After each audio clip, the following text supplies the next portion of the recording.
త్వరలోనే QR code ఉంటే pass పుస్తకాలు తీసుకువస్తామని రెవెన్యూ శాఖ మంత్రి అనగాని సత్యప్రసాద్ వెల్లడించారు.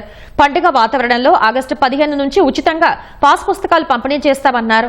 సచివాలయంలో రెవెన్యూ శాఖపై ముఖ్యమంత్రి చంద్రబాబు సమక్షంలో ఉన్నత స్థాయి సమీక్ష నిర్వహించారు. పేదల భూ సమస్యల పరిష్కారానికి సంబంధించి 10 అంశాలపై చర్చించారు.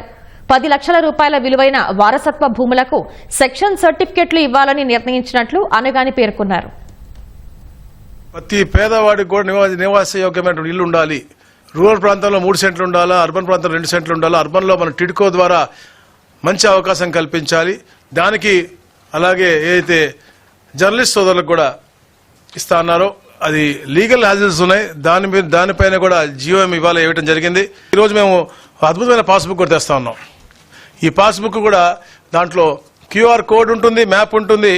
ఈ క్యూఆర్ కోడ్ కొడితే డైరెక్ట్గా ఇక్కడ నుంచి కొడితే ఎక్కడ ఇది పాలకొల్లో ఉండొచ్చు, లేకపోతే నర్సీపట్నంలో ఉండొచ్చు, లేదా ఎక్కడ ఉండొచ్చు. ఆ క్యూఆర్ కొడితే ఆ భూమికి డైరెక్షన్ ఎంత ఎలా షేప్లో ఉంది, ఎంత ఉంది అనేది కూడా వచ్చే విధంగా చేస్తా ఉన్నారు.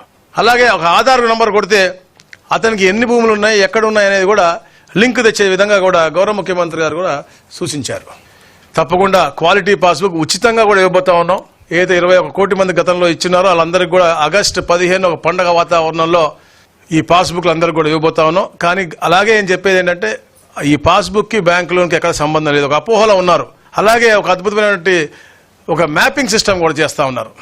ఎక్కడెక్కడైతే గవర్నమెంట్ ల్యాండ్స్ ఉన్నాయో వాటికి ఒక రంగు, ప్రైవేట్ ల్యాండ్కి ఒక్కొక్క రంగు, వాటర్ బాడీస్కి ఒక రంగు, ఫారెస్ట్కి ఒక రంగు, అట్లా మ్యాపింగ్ చేసే విధంగా చేస్తూ అలాగే survey, registration and revenue department ఈ మూడింటికి కూడా బ్లాక్ చేంజ్ చేసి ఎక్కడ కూడా ఫ్రాడులెంట్ రిజిస్ట్రేషన్ కానీ ఫ్రాడ్ ఎంట్రీ కానీ జరగకుండా ఉండే విధంగా బ్లాక్ చైన్ టెక్నాలజీ కూడా తెస్తా ఉన్నాం.